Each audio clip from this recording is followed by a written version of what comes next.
Prophet Muhammad ﷺ reportedly said, none of you are believers unless you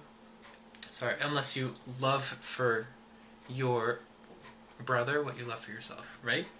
And it's amazing. Forgive me for using brother. I don't know. Like, being in the LGBT community, I'm more conscious of using gendered nouns. But regardless, it's an amazing message, right? It's do unto others as you would do unto yourself. There's a hadith Qudsi that's very interesting that applies to this as well, in which Allah will say on the day of resurrection, O child of Adam, I fell ill, and he visited me not.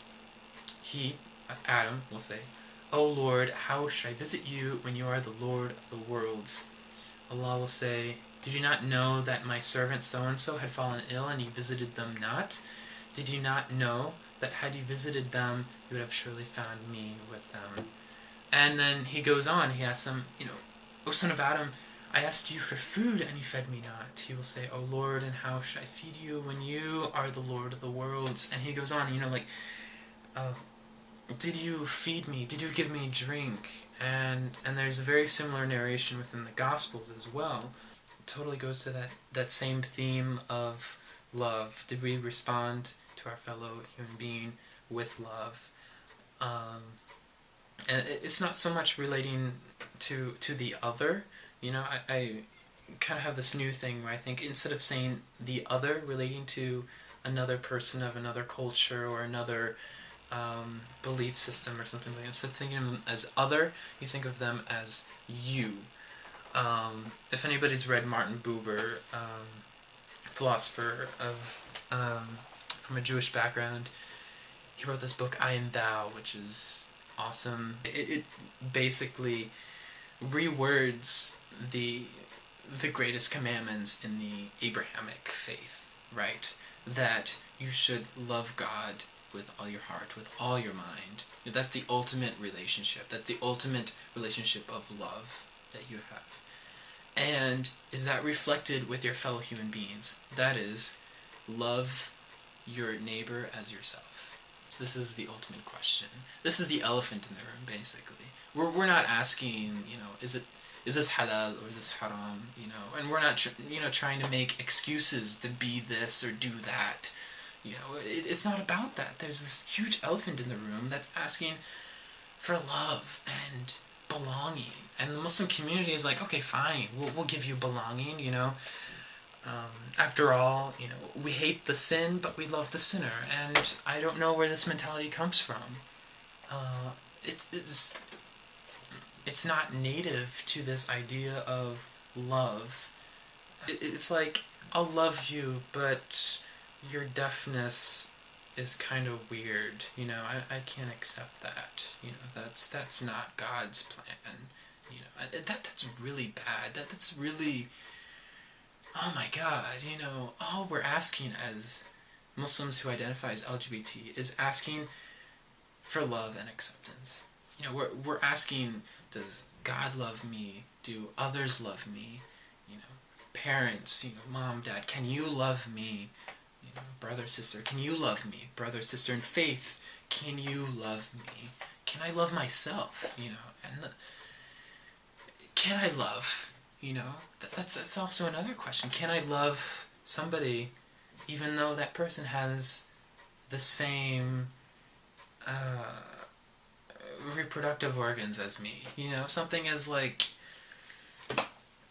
such a simple difference, between a same-sex relationship and a different sex relationship.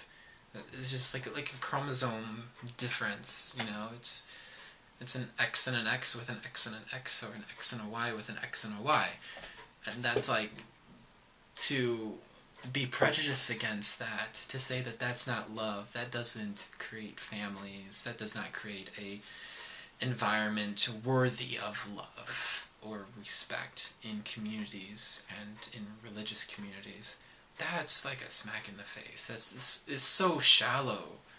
So shallow. And I think that's what we're ultimately talking about. We're not talking about scholarly debates or anything. We're talking about something very spiritual, something very philosophical, and something very romantic as well, I guess.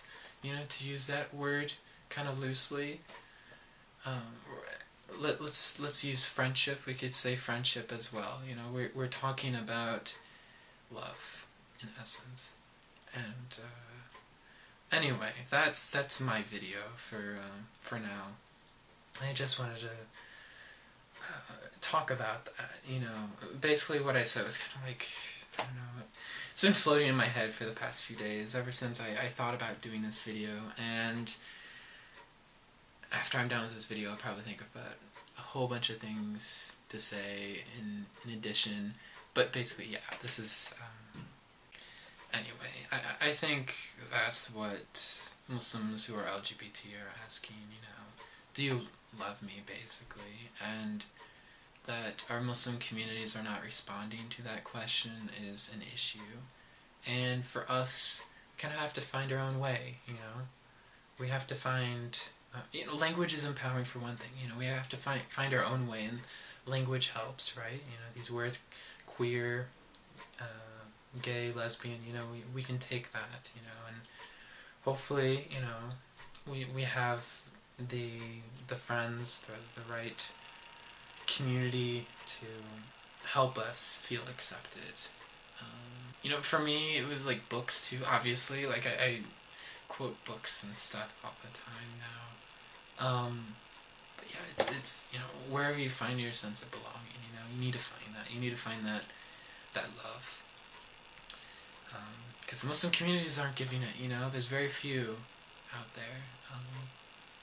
Personally, I find it with individual friends, but that's the best I could find in my own Muslim community.